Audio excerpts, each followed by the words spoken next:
So let me get into the UFC news.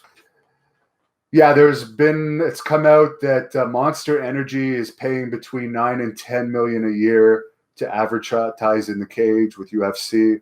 The November 2nd Madison Square Garden UFC show is going to be promoted as the 500th live UFC event in history. Justin Gaethje, sorry if I'm mispronouncing that, beat Donald Cowboy Cerrone in the first round of the main event of last weekend's UFC event in Vancouver. Austin Hubbard, who defeated Kyle Prebolic in the opener, had to be rushed to the hospital following the event because he passed out in the hotel elevator. So that's not good. I'm sorry to hear that. MMA. This is one of the reasons why I would tell Cain Velasquez to sign with WWE to a big contract so he doesn't have to take any more hits to the head. He's done all he can in MMA. It's a dangerous sport.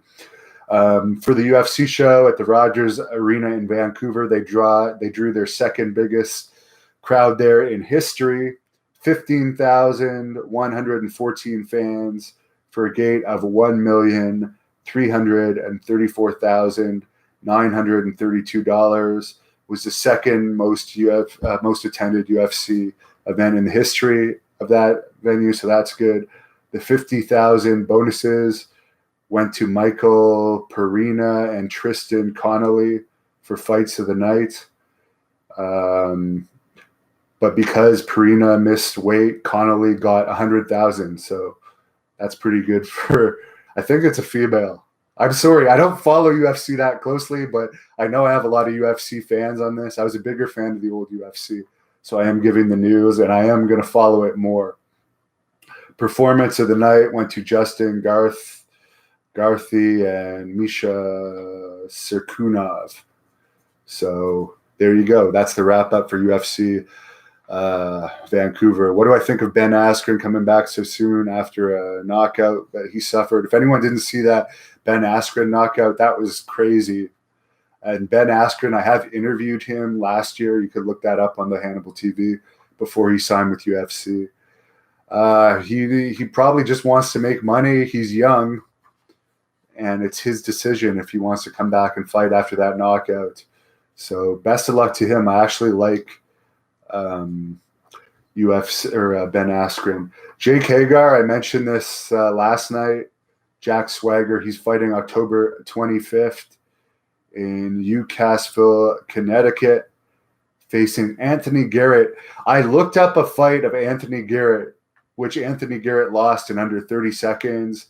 And he lost that fight by literally curling up into a ball, putting his hands over his face like this with the back of his head towards his opponent.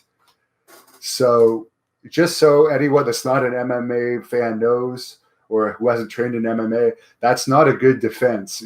If you get knocked down, you should go on your back and face your opponent and try and get him in guard. So the whole thing that I saw there with the guy curling up into a ball, I mean, this is just another guy to be fed to Jack Sawggers. So they're building Jack Sawggers up. For Combate Americas, they've signed another pro wrestler, Melissa Cervantes, who's better known as Cobra Moon on Lucha Underground and Thunder Rosa. She currently wrestles for Women of Wrestling. She's 28. She signed a multiple fight contract, and that's been confirmed.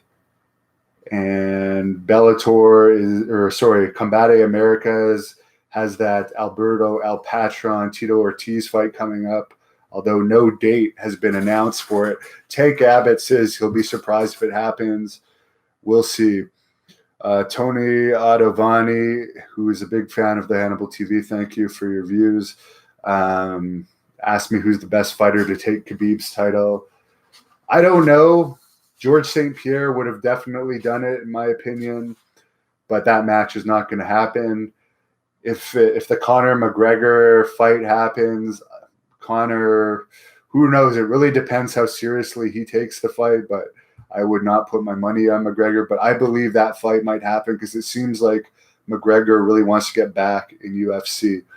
Mala says Lashley versus Swagger would be interesting, but it's not going to happen because Lashley is signed to WWE now, and he's older. He does have a pretty good fight record, but he's signed to WWE for the next few years, and he's not going to fight again, in my opinion. And I have met Lashley when I did an Impact match a few years ago, and he was a really good guy. I talked to him, and he did an interview for the Hannibal TV around that time, and nothing but good things to say about Bobby Lashley. He's a great guy and a really tough guy.